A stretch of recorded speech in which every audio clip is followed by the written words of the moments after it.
Even it's under special skills. The truth is, I actually used to work at a strip club. I was a bar manager at Deja Vu downtown, where there are 1,000 hot girls and 3 ugly ones.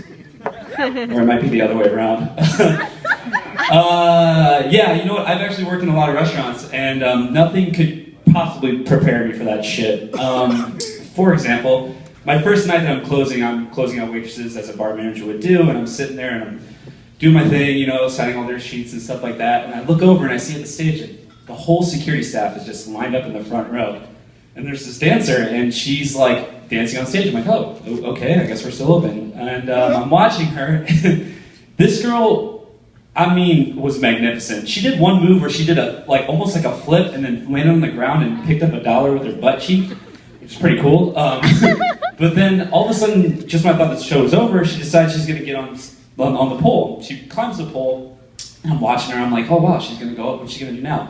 She spins upside down, like so. I can't really do it. I'm not flexible. But then she takes her shirt off and shows her milk cannons to everybody. I'm like, wow, that's pretty cool. She spins around one more time. She grabs her tits and sprays tit milk all over the front row. And you know what? Honestly, though, guys, I don't want to give her a bad rap though, because she was such a nice girl. Whenever I was down and I needed a little milk in my coffee, hooked me right up.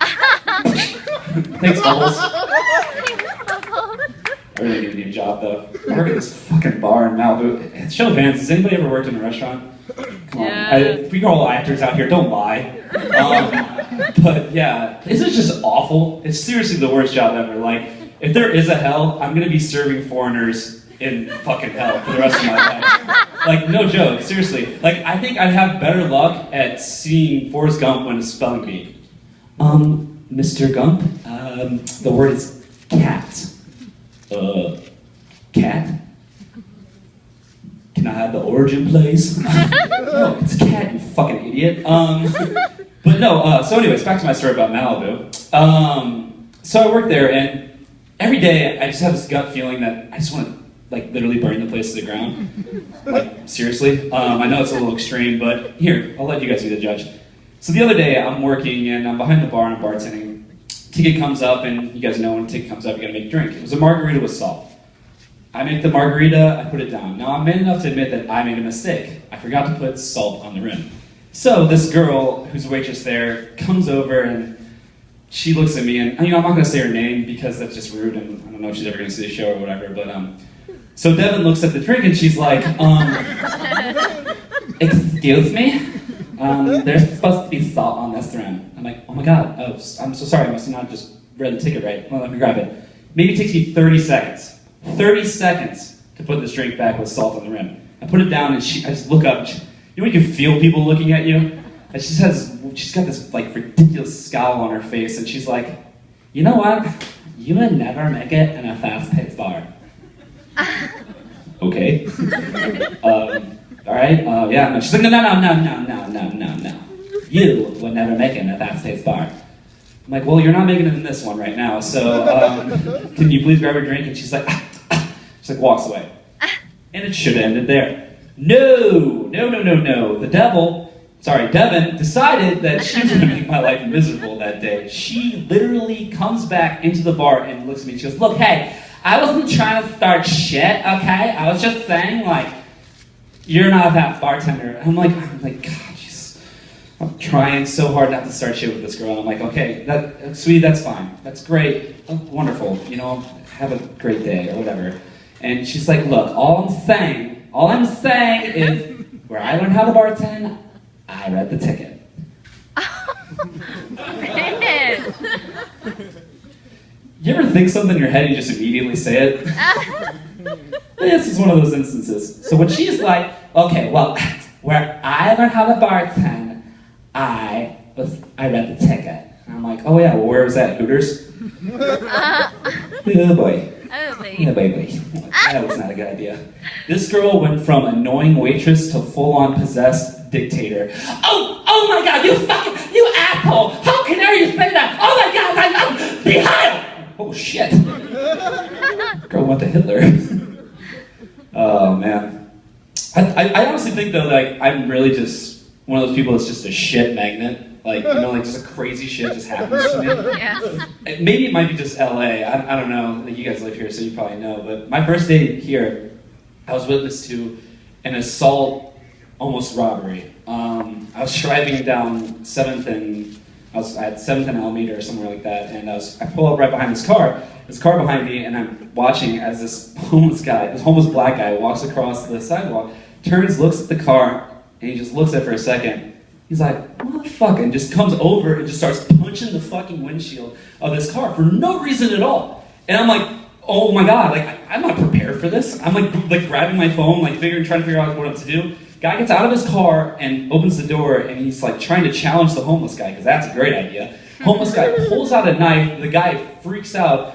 I like scream at this point, like, oh my god, what am I gonna do? Holy shit. I'm like dialing 911. The guy behind me gets out of his car, pulls out a fucking like 44 Magnum out of his pocket, and literally goes up to this guy, and I quote, let me stress this, I quote, "Drop it, black guy!" See what I did there? He said the N-word. But no, she's like, "Drop it, black guy!" And I literally just panic and I go, "I love black people!" and just drive as fast as I can away. Speaking of black people, have you guys all seen that new Nicki Minaj video? Yeah. Anaconda? My anaconda don't. Yeah. Really, just what a great piece of art. Like, I swear, I watch this stuff and I'm like unbelievably amazed at how horrible music it's starting to get. And how, like, this is a perfect example of why every bad thing happens in threes. Like, you know, when someone really close to you dies, usually like another person dies, another person dies, which is really sad. But in this instance, you got Nicki Minaj, then you got J-Lo, and then I guarantee in like 3 months you're gonna have fucking Miley Cyrus just sucking a dick. Seriously, she's just gonna be on TV, she's gonna be like, "I'm so crazy." Oh, I'm like, oh my god. You know what? That was really mean. I want to take that back. Miley Cyrus does not suck dick, people. She only twerks it. Anywho, when I was in the 6th grade, I was taught how to masturbate by a priest. No! What? You didn't like that segue? No, I'm serious. His name was Monsignor Peeper. Just roll right off the tongue. Peeper. He was Monsignor Peeper. We were in the 6th grade, and out of nowhere, he comes into our classroom, and he's like, "Can we have all the girls please leave the room? This is going to be a conversation between me and the boys." And we're all like, "Oh fuck, are we in trouble?" And we're sitting here, and he goes, "Okay, so today we're going to talk about masturbation." And we're all like, "What the fuck? Like, what is that?" We're in the 6th grade, mind you. Like, our balls just dropped. And we're all sitting there, and he's like, "Okay, so this thing called masturbation, it feels really good. It's great. You'll really enjoy it. It's awesome. But it's a sin."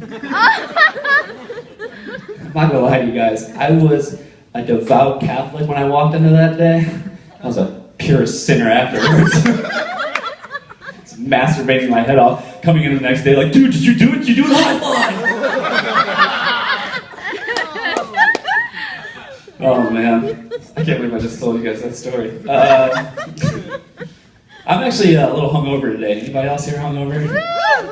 Awesome, there you go. By the way, drink. Oh, good. There you go. I decided to go out last night with my coworkers from Malibu. We were drinking, we got all fucked up. And me and one of the waitresses were like, "Let's go back to your place." I'm like, "Hell yeah."